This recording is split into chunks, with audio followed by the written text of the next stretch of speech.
When I was in Morocco, I received an email from a dear old friend of mine who said, Bretsky, there aren't many people who get away with that, but Bretsky, I've just discovered I've got prostate cancer, let's chat. And I said, sure. I get these kind of contact points regularly, but at that point I still hadn't thought about what I was going to say when I came here tonight. And when Bob and I were chatting, given some of the background I've had and working in the community in a number of different areas, he'd said you can talk about anything you want, which is almost a dangerous invitation because there's quite a range. I've spent a bit of time in a couple of business groups talking about my life story, sort of the highs and the lows, which includes cancer, and it's both a high and a low. I'll explain that as I go. I've done a lot of work in the philanthropic community, both in Calgary, Alberta, and Saskatchewan, so I've talked a bit about that. I run a brokerage firm. I started a brokerage firm with three other guys a number of years ago, and called First Energy, and we've had a great run, so I tell a story about that. I've got a talk that I've given a number of times in several places in Canada about partners and prairie ethics and priorities, and I kind of tie a story through all of that. And I've also had the privilege of speaking on the subject of entrepreneurship since I've been involved with starting several hundred different companies over the last 15 or 20 years. But what I'm going to do here today is kind of entitled Pick Me or Die.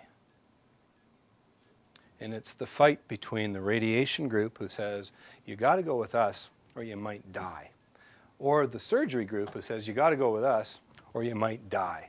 And when I was diagnosed with prostate cancer a number of years ago, I was pretty pissed off at the medical community for leaving me as the layman to try and decide between the two extremes, as they were described at that time, of treatment options. Of course, there's photon beam therapy, and there's wait and watch, and there's there's a number of different options in terms of how you go about all of those things. But I was just frustrated by the way the medical community didn't seem to want to coordinate themselves to give us an honest answer with the balanced approach in one place. I had to go from two different rooms, two different doctors telling me that really had to go with their way of thinking or I might not make it. And that was frustrating. And that's where I came to greatly admire the work that Bob Shields doing, as well as the Prostate Cancer Foundation. I mean, they're not competing organizations, but they're both bringing a different message, and the same message in different ways, I should say, to people who've been diagnosed and are dealing with the issue of prostate cancer.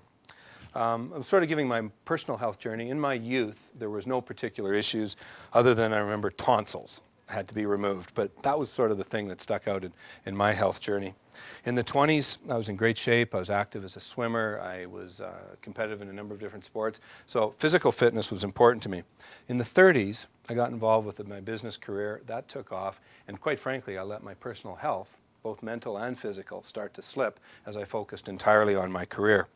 My weight went up by about 50 pounds over a 10-year period. Just a couple pounds a year, it seemed, so it wasn't that big. But by the time I hit 40, I wasn't very happy with where I was. As well, emotionally, I was reaching the end of my marriage. Looking back, I know I was clinically depressed. And so a lot of challenges. And I've come to believe, I'm quite certain, that stress is either an accelerant or a trigger for medical issues like cancer. And the stress I was going through near the end of my marriage, both emotionally and physically, no question in my mind that had I been in better mental and physical shape, I probably would have kept prostate cancer away for some time.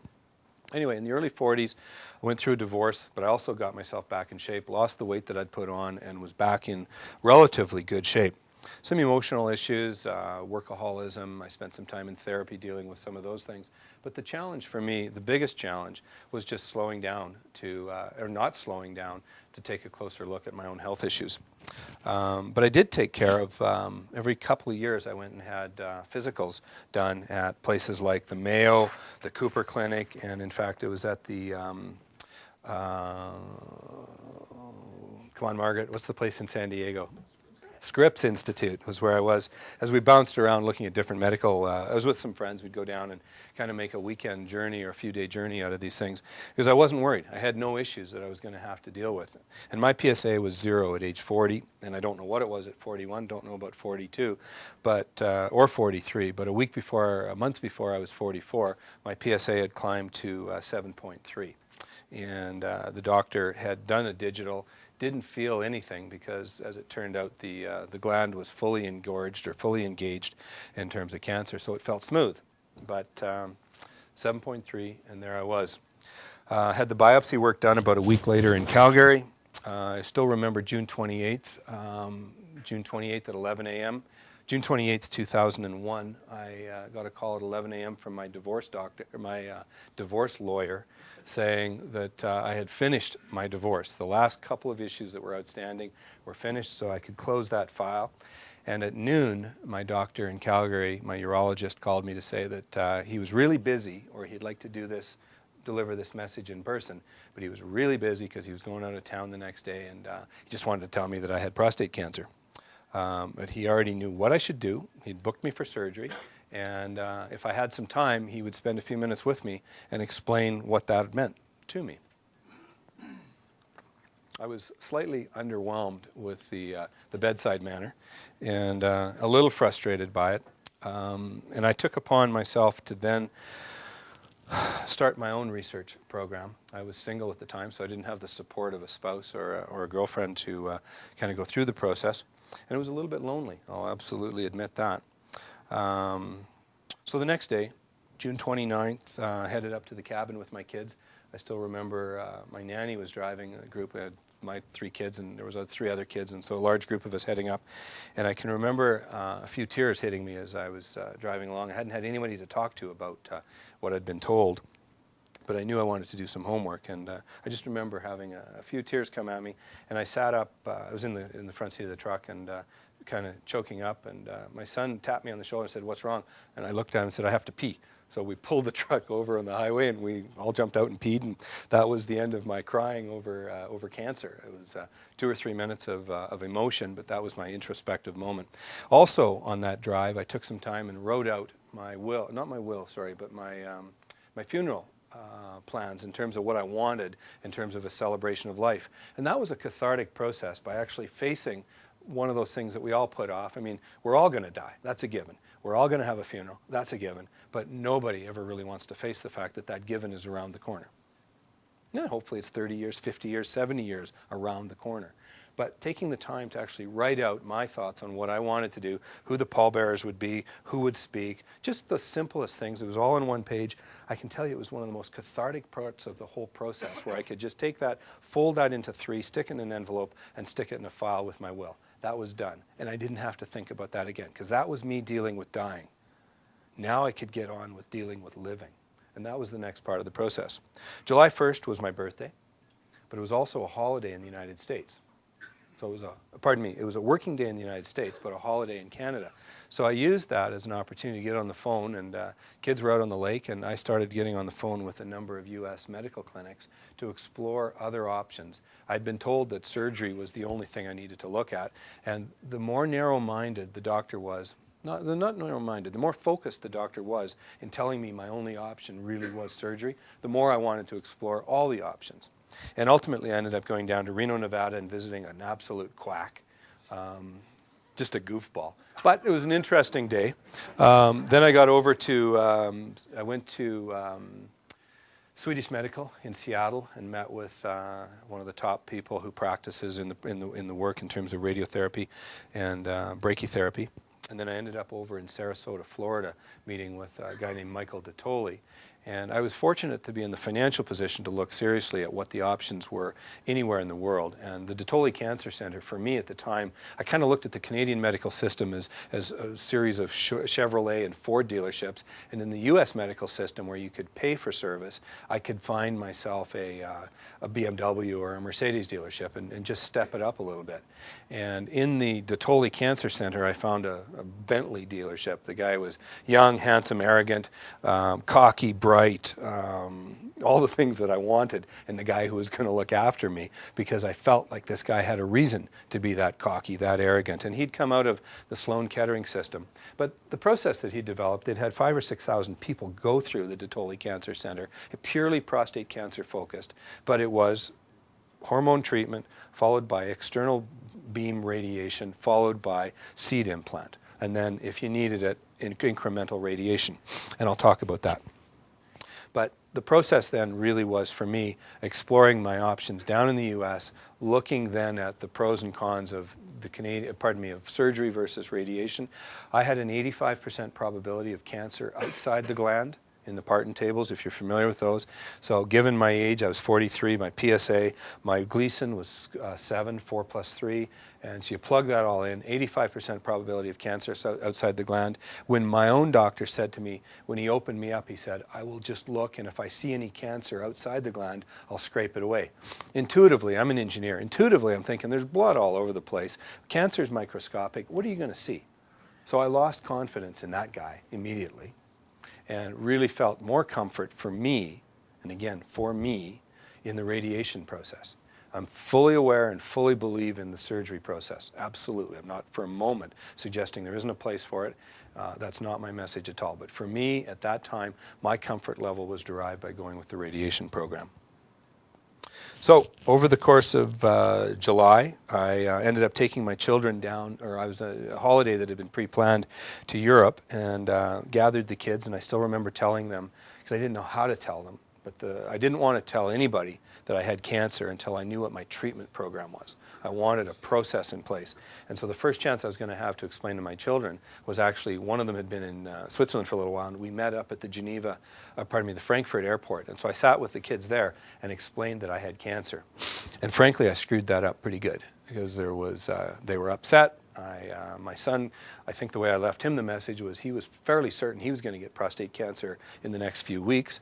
Frankly, I didn't know what to do. I didn't know how to deliver the message, and that's where I think organizations like this can help you in thinking about what is the message. I've got other friends who've gone through surgery without telling their family, their children, nothing. It's a secret, because it's another one of these men's diseases. And as I've joked a few times, most men believe that anything happening below the belt just gets scratched until it goes away, and then you've dealt with it.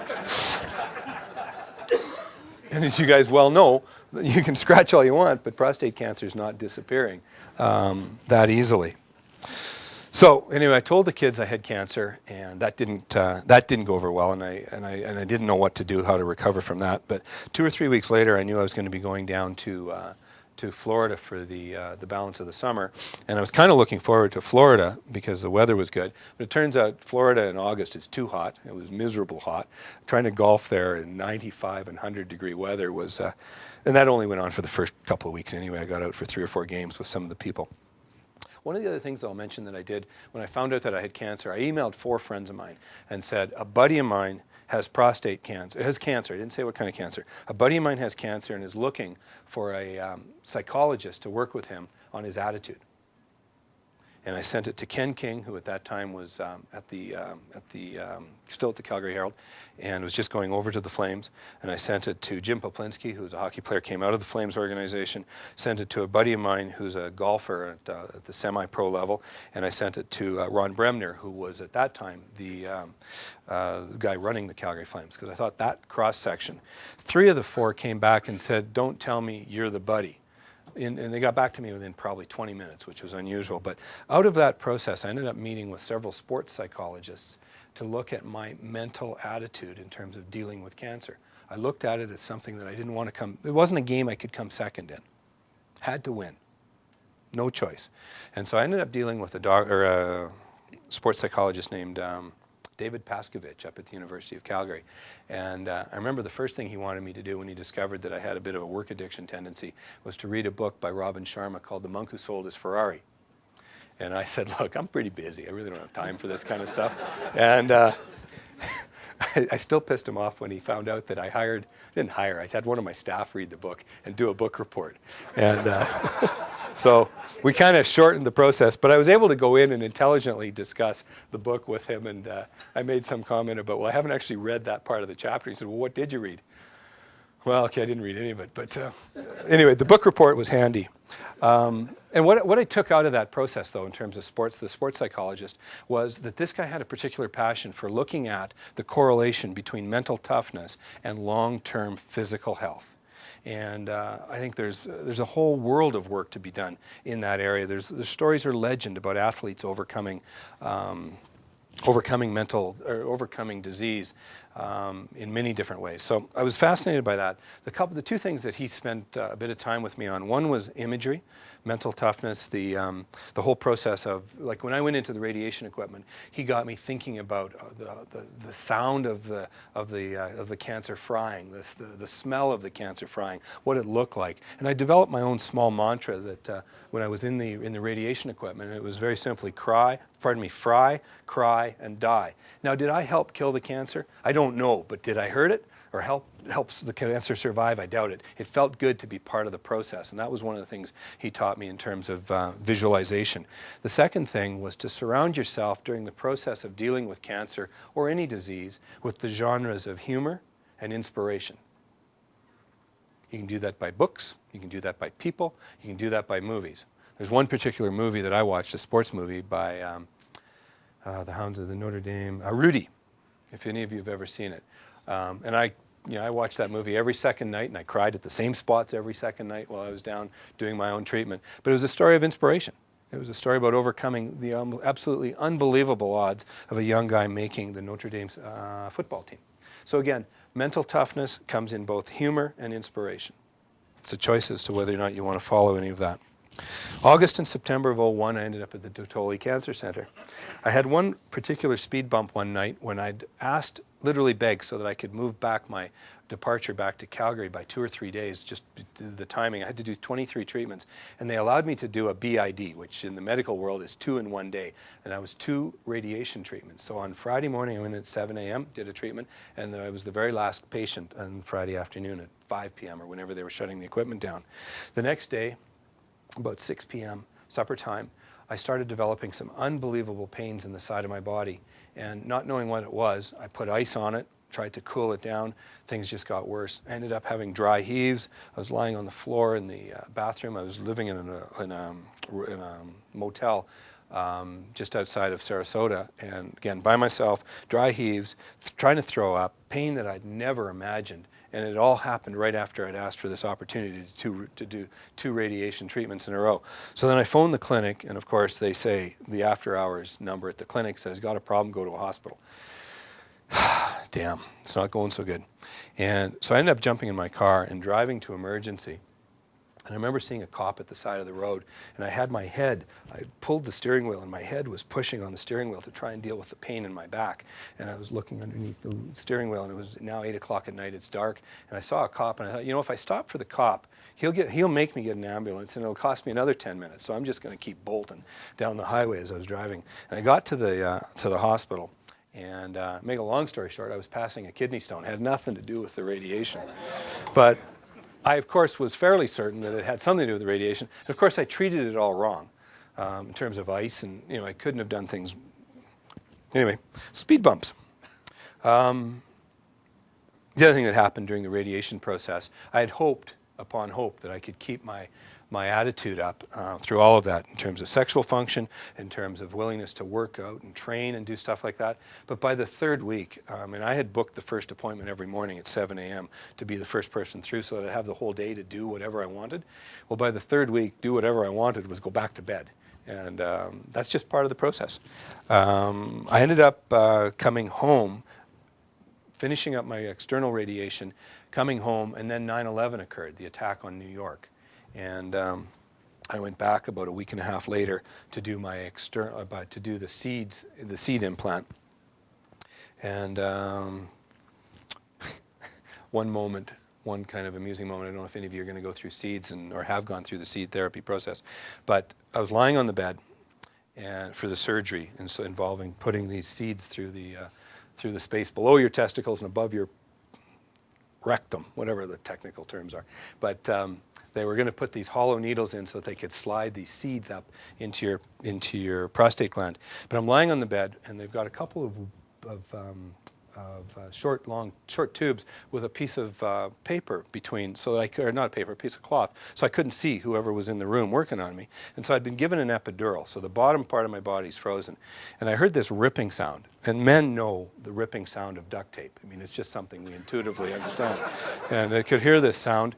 And I turned to the guy standing beside me, and I said, "Is this where you duct tape my balls to my belly button?"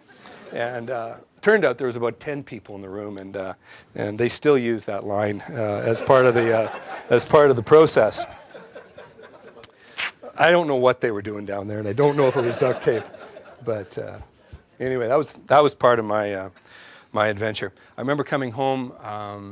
The surgery was at the surgery was at 10 o'clock one morning, and I was fortunate that in my time there I had met a nurse who sat with me that evening, and we just chatted as I was going through recovery. So it was a nurse who actually worked at that hospital. We'd become friends and still are. And so she sat with me that evening. I fell asleep, and I still remember that 4 in the morning, this young nurse from Georgia with an Atlanta accent coming in and saying, "Wakey, wakey," and looking at my privates and placing one hand upon my penis, and I'm thinking this could be quite the start of a morning. And with the other hand, she pulled out the catheter, and I was wide awake, and it had nothing to do with sex. So the day had begun. Anyway, I chatted with my doctor that morning and said, "How quickly can I get home? I'm really anxious to just get home. I don't really want to be staying I can't stay in the hospital. I don't really want to stay in a hotel room tonight." And he said, "Well, the morphine's going to keep you going for a while. Why don't you just go home today?" And because it was post 9/11, nobody was flying. So I just popped in my car, headed straight up to Tampa, and literally 20 minutes before flight time walked on and got onto a flight home, and worked my way back to Calgary. I can also remember the recovery period after that, the first 4 or 5 days sleeping literally 12 hours a day. But then, after the second day of having these 12-hour sleeps, I started setting the alarm for every 6 hours, because I would wake up and I'd pee the bed. And I wasn't even waking up to pee the bed. I was just waking up, and there it was. And laundry. I don't feel like doing laundry. May as well set the alarm. I'll get up to pee. And then, and again, the process just got better and better and better in terms of dealing with the physical. My desire to work out was still 0, but the amount of time I needed to sleep, 12 hours became 11, became 10, became 9, became 6, and back to 3 and 4 and 5 sometimes now. I ended up going back for another week of radiation in January of 2002 because of the high probability of cancer outside the gland. Again, the Parton table said 85% chance. So I went back for another halo of radiation, which they basically took, and the original radiation done, and the whole process I did down there is now done. I know it's done at Tom Baker, it's done at the Cross, it's done across Canada. It's not considered experimental as it was when I went down there. But the process, the initial radiation is highly focused, and I don't know how the technology works, and yes, I'm an engineer, but I don't know how it works. They just focus the hell out of it on this little gland. After the week that I did the extra external radiation, they did it as a halo so that they could capture any of the cancer that had migrated outside the gland. Well, the risk associated with that external radiation coming in around the gland is that you're going to injure the bladder, the colon, and any of the organs that tuck up into that area, because they're going to be getting radiation. I'll come back to what happened as a side effect of that. A week to the year after I finished my radiation treatments, I summited Kilimanjaro. I did that as a fundraiser for the Alzheimer's cause, but I also did it for me to get myself back in a little better shape, a little better mental attitude, a little better frame of mind, and I also did it so that people would stop asking how I was. However, finished Kilimanjaro, got back, and people said, "That's great that you climbed Kilimanjaro, but how's your health?" And I wasn't accomplishing everything I wanted to in that exercise. So anyway, prostate cancer for me was about a quarter of the journey that I ended up going through in terms of dealing with the issues as a result of my prostate cancer treatment. Early in August, and again, you guys are going to think this is going way off kilter, and sometimes my talks are almost entitled "Now for Something Entirely Different" by the Monty Python group. But in August of 2006, I met with a Lebanese woman who read my coffee grounds. We turned the cup upside down, and she read coffee grounds and forecasting my future. And at that time, I didn't think much of it. It was more a novelty, and she was a friend of my girlfriend's at the time. But she told me 2 or 3 things that were very, very clear. One was that someone in my house would get pregnant in the next 3 weeks to 3 months. That terrified me, given that I'm a father of 2 single daughters and a nanny and a dog that had been fixed. So the idea of someone getting pregnant was a little bit disturbing. Secondly, she said, "You've just booked 2 trips. One's short, one's long. The first trip isn't going to go as well as you'd hoped. You're going to be upset. And the second trip's going to be a disaster." Well, thank you very much. This was really encouraging.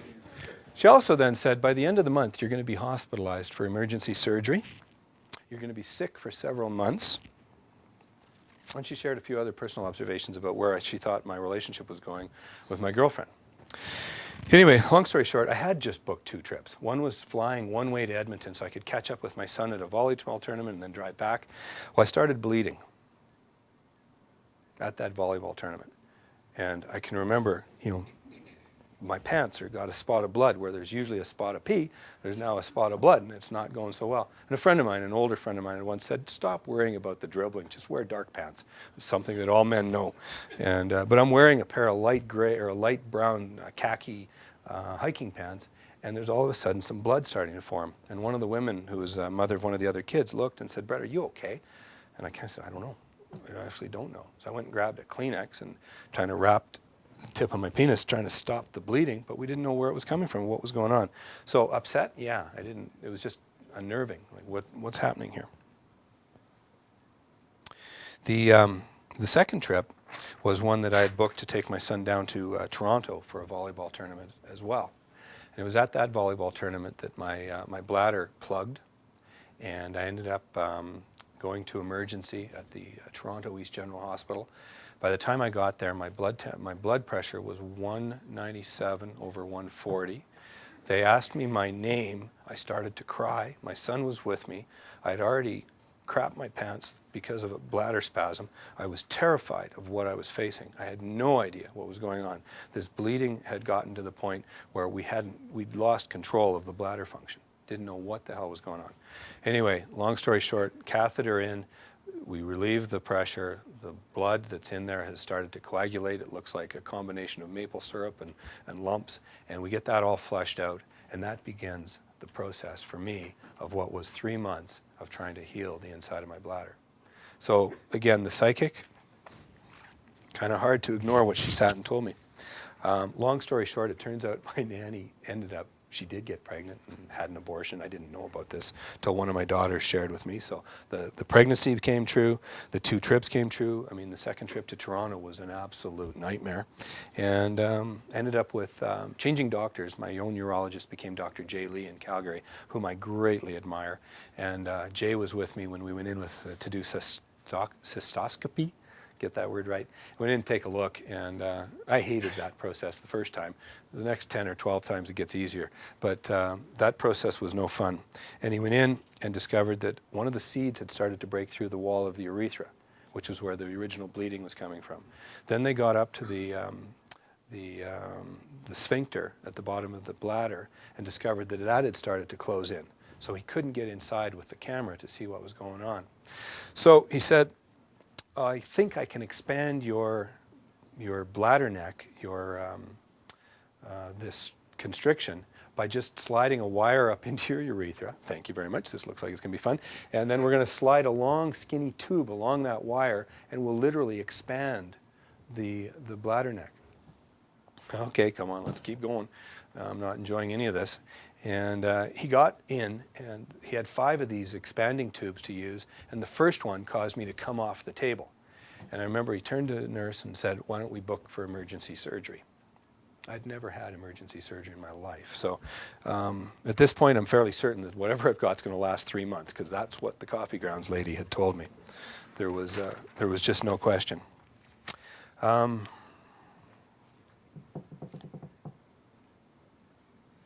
guess long story short, once we got inside the bladder, it was radiation cystitis. It was a case of severe radiation cystitis.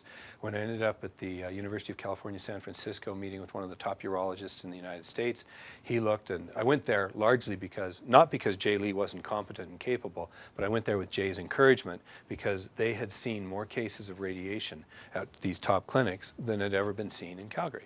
Again, experimental, new program, you're not going to see as many of the side effects in the same time frame. So down I went, and they basically said that the odds of me having the amount of cystitis in the urethra was 1 in 100, the bladder neck constriction was 1 in 100, and the degree of damage to the inside of the bladder was 1 in 1,000. And line all that up, it was kind of 1 in a million that I would have all of the problems line up as we did.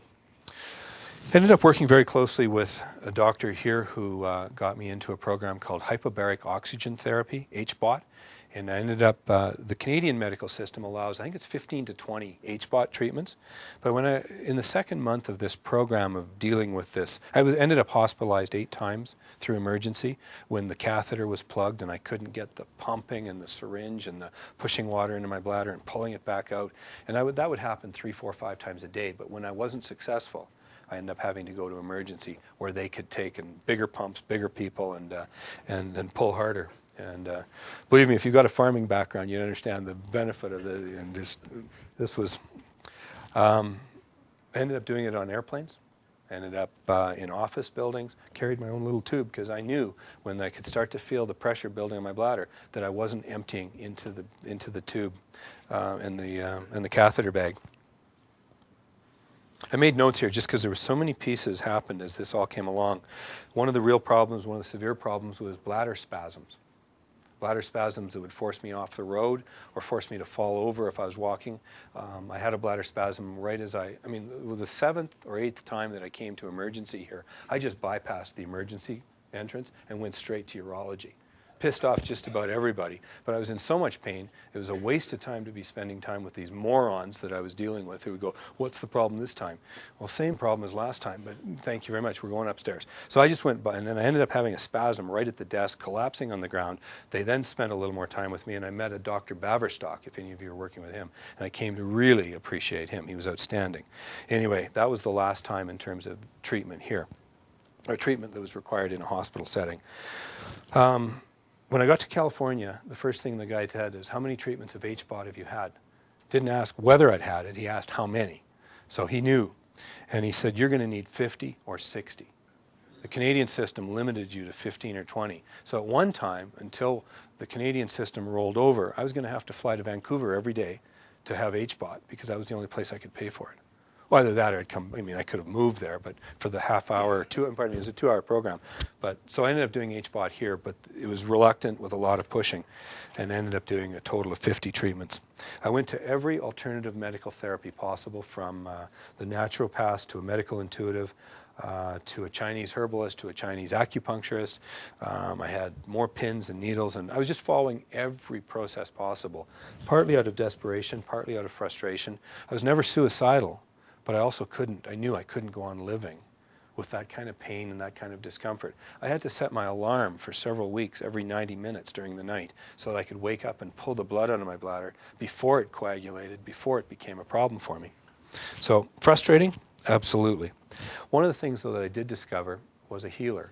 And I spent some time with, and again, whether you believe in this world or not, about the time the healer came into my life, things started to improve. And after 3 or 4 treatments, ended up back at the University of California, San Francisco, met with the same doctor, went in with a scope, and he looked at me and said, I cannot believe you're the same guy that was here a month ago. So was it the medical intuitive? Was it the healer? Was it the 50 treatments of HBOT? Don't know. I give them all a fair bit of credit. I give the healer an awful lot of credit, but I give all of them credit in terms of being part of that process. So as Forrest Gump would say, that's all I have to say about that. That's kind of that part of the process. Really the 2 legs, one was the radiation treatments, and then the radiation side effects. And that, let me tell you, I do not regret choosing radiation as my treatment option. I did not believe then, and I do not believe now, that surgery was the right solution for me. I wish that we'd been able to mitigate the side effects of the radiation.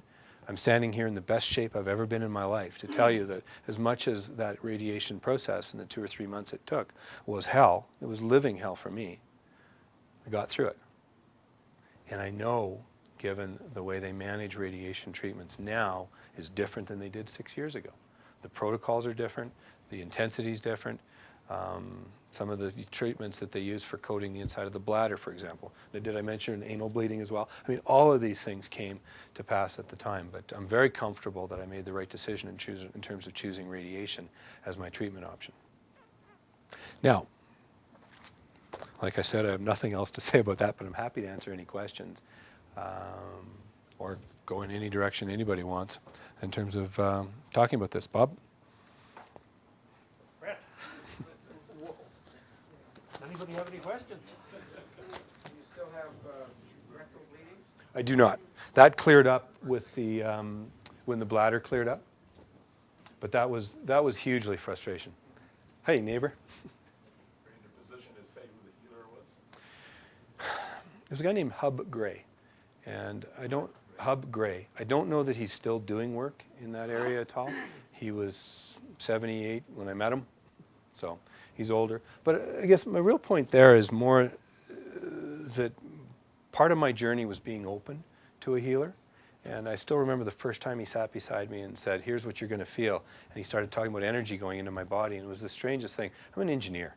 This stuff, again, it just didn't compute at first. But he said to me when I first sat down with him, he said, Brett, if you don't believe in what I'm doing, I can't help you. But at the same time, you don't have to believe. You just can't not believe. And I know that there's healers throughout. I think mental toughness is a huge part of dealing with cancer. I think having family and friends in terms of support. I think talking about it. I didn't have anybody to talk about any of this with. And I think that's what, in terms of Bob's efforts, I admire Prostaid as an organization. I know a number of your board is here, but I admire what you guys are doing. And when I ended up doing the fundraiser I did around my birthday party with a bunch of my partners, a huge part of what we wanted to do with the money that we raised was awareness. It wasn't treatment, it wasn't research, it was awareness. Because we know, I think this whole room knows, early detection almost guarantees easy treatment. But in my case, I was 43 and I didn't have early detection. I'm extraordinarily frustrated with, and Bob's been helping me, with the Canadian Cancer Society, who still says that age 50 is where you actually start the process of getting your PSA test and your digital test. And I've said several times, if I'd been following your rules, I would have been having to exhume the body to do the PSA testing that you're recommending at age 50. Thank you very much. And they, of course, go that, well, actually, the science isn't proven, and PSA isn't determinative, it's just indicative, so we don't want to scare people with a high PSA. Well, for Christ's sake, if you don't know, you're for sure not going to know anything about where you should be going in terms of treatment. Ignorance is not part of your success program in terms of dealing with your health. Knowledge can at least allow you to look at your options. Not knowing has got to be the stupidest thing I could imagine. And it pisses me off to no end. And I phoned the Canadian Cancer Society. They've got a team trying to deal with me because they know I'm going to run an ad. I'm going to run an ad that says, up yours, Canadian Cancer Society, if you don't come into the 90s. Just the 90s. You don't have to come to 2000. Come on. I mean, one of the things, U.S. medical system, the American Cancer Society has a policy, and I think Canada follows it somewhat loosely as well, that without a history, a family history of PSA, you don't have to start testing till age 50. Okay, tell me about what constitutes family history. My dad told me when I found out I had prostate cancer, he said, oh shit, just like Uncle Ben, now you. Well, that was the first I knew Uncle Ben had it. And secondly, we already know men don't talk about it. You're not going to admit to rectal bleeding or hemorrhoids or any problems with your rectum. You don't want to do anything except scratch the damn thing. You're not going to talk about it. So family history isn't reliable. Secondly, if there's no second data point, that was what the American Medical Association said, you needed 2 data points, which meant a father and his brother or a father and your brother. Well, what if your father's an only son and you're an only son? That second data point doesn't exist. What if those people that existed and died of something else? What if they've got it and you don't, and they don't know? How will you know? So this whole falling back on, well, only if there's family history. Anyway, I can get a little bit animated on this one. And it's a pet peeve that I'm taking to task directly with the Canadian Cancer Society. They've got in writing that I will work against fundraising for them. I will never donate $1 to them until they come out. And again, there's a group of 6 of them that are trying to meet with me, and Bob will be there. And we'll be going toe-to-toe, and it's just bullshit that they would suggest that you got to wait till 50 because it's not really indicated. Again, I'd be dead if I'd waited for their rules to put in place my own protocol. I have a question. Yeah. How are your kids after Frankfurt? Have they forgiven you for your fumbling that information? It was clumsy at the time. Two of them came down to be with me during the treatment. I mean, this gets back to my ex-wife at the time. Wouldn't allow the kids to come with me because she talked to someone who said that during radiation you're going to lose a bunch of weight, and it was just some horror stories, and she didn't want the kids to see me during radiation.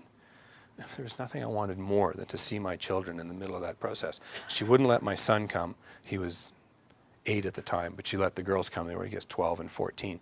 And they came for the weekend. They even came to the cancer clinic with me, saw the treatment program, and I left the room to go to the bathroom, but really so that the doctor could say, your dad's going to be fine. But so that process, and they know now, because I speak publicly, I'm very open about the fact that I've had prostate cancer and, you know, a list of other problems. Anything else you want to know about? But I've been pretty open about it. I think the kids understand that I've dealt with it and I've put it behind me. I mean, I'm fortunate to have had prostate cancer at age 43 because I'm not worrying about whether or not I'm going to get it at age 50, 55, or 60. I've dealt with it. Been there. Got that shirt. Yes, sir. Just a quick question.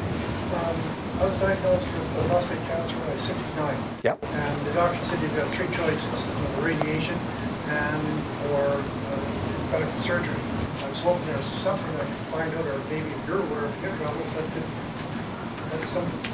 at least talk forward. I believe that those problems are solvable from the conversations I've had with medical professionals. I am not a medical professional, I'm not. But I absolutely believe, whether it's working with the alternative therapies or spending time with asking another doctor and another doctor and another doctor, but you know, they can put in, I know that they can build an artificial sphincter. And it's basically, I don't know if they put in a third testicle or rip one of the leftover ones out, but there's a pump that they can put right in the scrotum, and that becomes, and I think you hold that testicle or that pump, and that allows you allows it to flow. I believe there's solutions. I really, really do, but I don't know what they all are right now. But I can feel for you in terms of the pads and the. I mean, I've peed behind my car in more parking lots. I was at the U.S. border coming across one time. I whipped around a corner. We were doing some charity work in Mexico. And I whipped around a corner to take a leak on the wall, and the cops came flying up, and I was flattened against the wall. And, come on, guys. I mean, I'm dangling out. I mean, for Christ's sake. And they said, what the hell are you doing? And I said, I'm a cancer survivor. I can't go more than an hour without taking a leak. Cut me something.